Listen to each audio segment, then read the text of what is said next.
ఇక స్వామి యొక్క వ్రతాలలో షష్ఠి వ్రతాలు అన్నీ చేయలేకపోయినా కొన్ని మాత్రం మానకుండా చేయడం మంచిదండి. అందులో ప్రధానంగా చెప్పేది ఆషాఢ మాసం ఒకటి, కార్తీక మాసం ఒకటి, మార్గశిర మాసం ఒకటి, మాఘమాసం ఒకటి.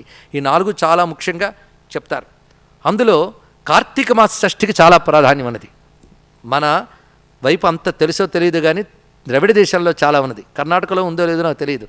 కార్తీకము సుబ్రహ్మణ్యుని మాసము. చాలామంది తెలుసుకోవాల్సిన ముఖ్యాంశం ఇది. ఎందుకంటే కార్తీకం అనే పేరే స్వామివారిది. కృత్తికా నక్షత్రం పూర్ణిమ కలిగినటువంటి మాసం కదా కార్తీక మాసం. కృత్తికా నక్షత్రం అగ్ని నక్షత్రం. అగ్ని యజ్ఞస్వరూపుడు, యజ్ఞం సర్వదేవతాత్మకం. అందుకే ఏ దేవతను ఆరాధించాలన్నా కార్తీక మాసం శ్రేష్టం. ఏ దేవతను ఆరాధించినా. అందులో సుబ్రహ్మణ్య ఆరాధన సరిగ్గా పాడ్యము నుంచి షష్ఠి వరకు చేస్తే శుద్ధ షష్ఠికి స్కంద షష్ఠి అని పేరు. కార్తీక శుద్ధ షష్ఠికి స్కంద షష్ఠి అని పేరు. మార్గశిర శుద్ధ షష్ఠికి సుబ్రహ్మణ్య షష్ఠి అని పేరు.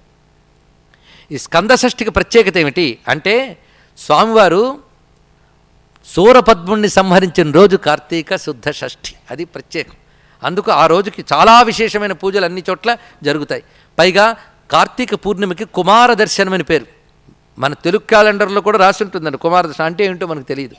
కుమార దర్శనం అంటే దేవతలందరూ ఆ రోజు సుబ్రహ్మణ్యుని దర్శించడానికి వెళ్తారట కార్తీక పూర్ణిమ నాడు.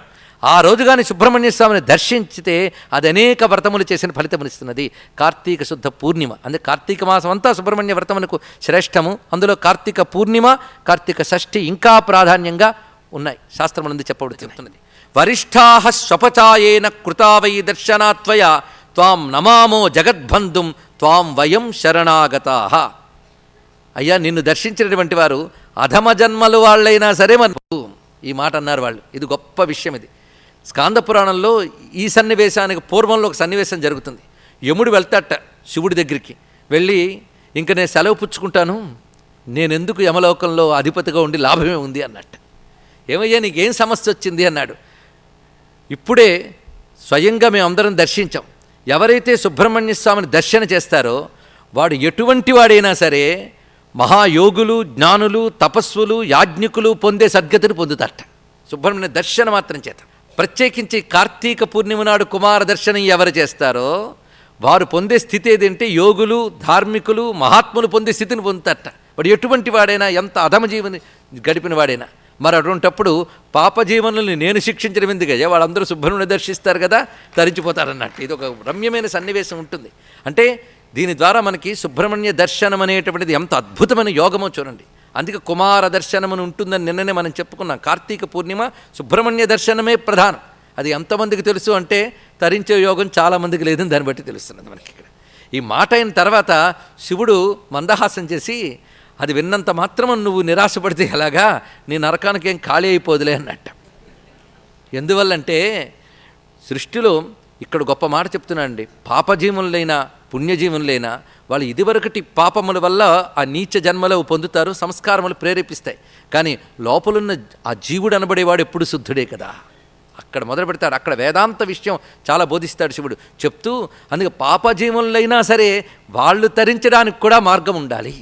అయితే వాళ్ళకి తరించే యోగం ఉంటే కానీ సుబ్రహ్మణ్యుని దర్శించలేరు అని చెప్పాడు. అది ఇక్కడ ఆ యోగం ఉన్న వాళ్ళు మాత్రమే దర్శిస్తారు, వాళ్ళు తరించిపోతారు.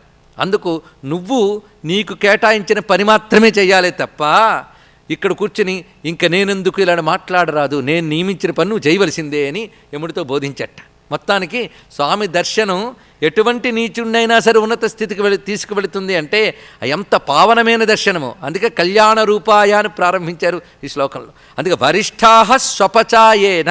వరిష్ఠ అంటే గొప్పవారు, స్వపచ అంటే కుక్క మాంసం మొదలైనవి తినేటువంటి నీచ జన్మకు చెందినటువంటి వారు అని అర్థం. వాళ్ళైనా వీళ్ళైనా సరే నీ దర్శనం చేతనే తరించుతున్నారు. నమస్తే పార్వతీపుత్రా శంకరాత్మజతే నమః. నమస్తే కృత్తికాసూనో అగ్నిభూత నమోస్తుతే. నమోస్తుతే దేవవరైః సుపూజ్య. నమోస్తుతే జ్ఞానవిదాం వరిష్ఠ. నమోస్తుతే దేవవర ప్రసీద. శరణ్య సర్వార్తి వినాశ దక్ష.